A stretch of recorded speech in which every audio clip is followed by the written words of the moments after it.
Joining me now is President Trump's personal attorney, Rudy Giuliani, and Saul Weisenberg, former deputy independent counsel and Fox News contributor. All right, Rudy. Cipollone also is saying that the Mueller reports makes their requests moot. Your reaction to that? Does Congress have any right to this information at all? Let me say something about Nadler's response that the president is a tyrant and above the law. This is a legal memorandum. I mean, Jerry might have a hard time understanding because he's not much of a lawyer, but it's a legal memorandum. It's very well thought out, very well written. Obviously, it makes the point of executive privilege, but it goes way beyond executive privilege. It makes a very, very important point. I would have added Pelosi's statement last week that the legislature is the superior branch, because that's the way they're acting. They have issued not just one hearing, they have 6 hearings. So it has to be seen in the context of 6 hearings. They have already issued hundreds of subpoenas looking for possibly 1 million documents or more. And we have Nadler, we have Schiff, we have Cummings. They're all kind of like daytime television time. And the reality is this is a tremendous burden on the executive, and the law has a way to deal with it. There are cases that say that legislative power is there, but it can't be used for an impermissive purpose. There has to be a proper legislative purpose. In their subpoenas, their information requests, they don't cite a single piece of legislation they're pursuing. Not only that, they are taking over an executive branch function, and they're afraid to call this a impeachment hearing. So this is oversight. You don't issue hundreds of subpoenas for oversight. Rudy, hold on. So are you saying that if this were actually an impeachment proceeding, you wouldn't have any problem with No, I would have a problem with documents? it because they really have to generate their own information. They can't be just redoing that. And if they were in good faith, they would read through the Mueller report and they would say, we now have all this information. We have 10 more questions or 15 more questions. Well, they're reading it on the House floor. In fact, they're doing a dramatic reading, I think, of the whole thing on the House floor. Several recent federal cases make it clear that if you're going to impose on the executive, it has to be tailored, it has to be narrow, it can't be overly intrusive. This is all those things. It's overly intrusive. It's completely burdensome. It is not only duplicative, it's multiplied by 6. Well, this isn't even talking about the case that's in the D.C. District Court now involving the president's financial records, which they're also arguing in front of another Obama appointee. But I think they have to be. I think the court, you have to argue these as one, because as they affect the executive branch, they're not 6 separate hearings. You have to respond to this avalanche of subpoenas, which means you've got to close down shop. Yeah, it's meant to paralyze the whole That is exactly. All right, Saul, I got to get to Saul. Saul, a Saul. former Justice Department official says that the White House's assertion that Congress does not have a right to the information is mind-blowing. This is Joshua Geltzer saying these aren't peripheral interests of the U.S. Congress. They're core oversight responsibilities at the heart of our legislative branch, checking our executive branch, and even just understanding it. How do you react to that? Well, I think both sides have a problem. I think that the subpoenas have been grossly overbroad coming from the House of Representatives. I also think the letter from the White House counsel is very overbroad. There really is no such thing as saying, constitutionally, is saying you don't get to do a do-over. And congressional authority to investigate is very, very broad. But Laura, these battles have gone back to the beginning of the Republic. Go back to 1796. Congress wanted all of President Washington's papers related to the Jay Treaty, and Washington said, you're not going to get them. And James Madison said, we as the Congress, he was a congressman, we have the right to anything we ask for, but the president has a right to say, I don't want to give it to you.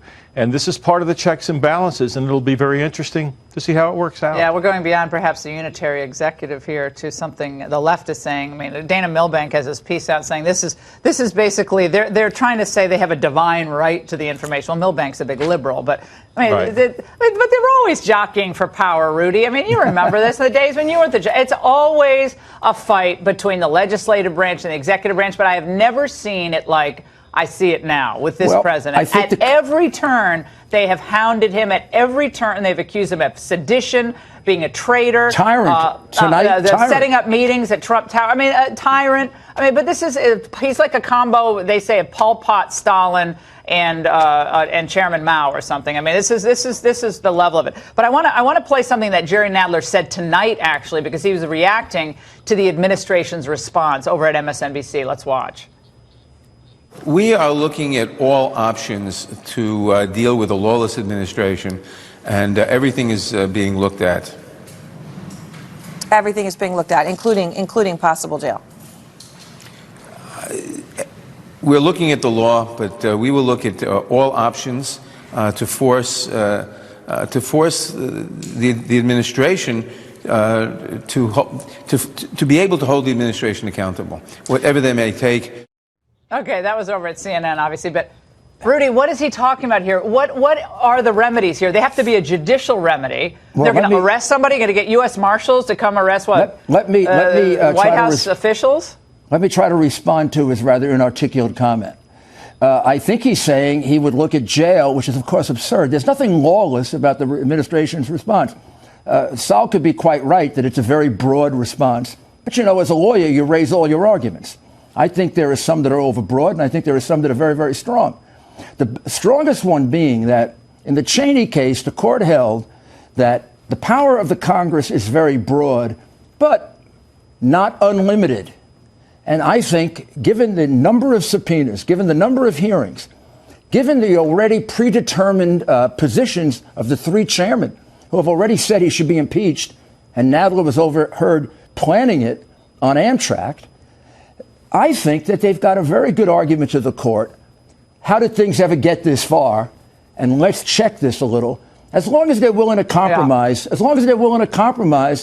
if there's going to be a narrower, more focused subpoena. Yeah, well, Cipollone, he left the door open to, of course he did. Working with them. He does lawyer. that in most of his letters. I mean, so it's not like he's shutting the door completely. But it's a legal response. That. It's not lawless. Yeah. Right. We're going to go before a court. And they make an argument, and they we don't do. want to go before the court. Why, they don't want impeachment. Well, they don't want to go before the court. Nadler is full of you-know-what. Yeah, well, I want to play something, because, Saul, this goes into what we were talking about last week. Also, Rudy, there's a brewing fight going on, it looks like, between Brennan and Comey when it comes to the use of this phony dossier. Catherine Herridge reported on this earlier. A dispute over whether former CIA Director John Brennan or former FBI Director James Comey pushed the unverified dossier during the presidential transition has broken out into the open. The records are not public, but sources familiar with the content say December 2016 emails indicate Comey told bureau subordinates that Brennan insisted the dossier should be included in the formal intelligence assessment on Russian election interference. Well, I'm hearing, Saul, that one of those communications they're talking about also says that Jim Comey in December of 2016 said the dossier is unreliable. He didn't want the intel to review it. We hear tonight, I heard today from a high-placed White House source that the president may be looking to release and declassify all the relevant documents leading up to the start of the Russia probe next week. But I heard he's going to give them to Attorney General Barr to review. Well, I've been hearing that for a long time. Well, apparently it's next week. Well, that's what my source tells me. That'll be interesting, and well, that'll give us a lot of answers, right? I mean, we're not going to sit here debating this. We'll have a lot more answers. We'll have actual facts on the table, correct? Right. Yeah, and Comey admits in his own book that he didn't reveal the whole dossier to the president, only the salacious parts. He didn't tell him that there was this investigation that had been going on. I mean, that's in his own book. So I don't want to speculate on among those two which one is right. And Rudy, apparently there was some talk about how this could look like, among intel sources, that it could look like the FBI was doing some kind of weird, like preemptive blackmail with the president, and Comey going to that meeting. That just, it didn't look good. They were worried about this, that Comey presenting this dossier or part of it to the president would look like he was kind of having some J. Edgar Hoover tactics against the president. That is really disturbing. It doesn't look like it. It was. I mean, the reality is that Comey the noose is tightening around his neck really bad. Comey in January told the president it was salacious, unverified. How did it become salacious and unverified over 5 months?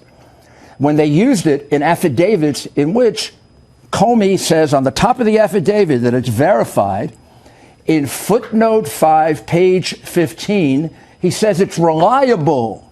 not unverified. In other And he words, knew it wasn't. he either lied to the president or he lied to the court. I'm betting on he lied to the court. We call that perjury, Jim. And Brennan may be a witness against you. That'd be interesting. Yeah, no. Well, this is gentlemen. James thank you. Cardinal I'll believe it when Comey I may see be it. wrong. Yeah. Saul sounds like I believe it when I see it. I agree. It's hard to indict a cardinal. This is going to get very interesting next week. This guy can tell you what's going to happen to your immortal soul, which he said to Rod Rosenstein the other day. Yeah. So maybe he's above indictment. I don't know. He's back in the redwoods tonight. All right, guys. Thanks so much.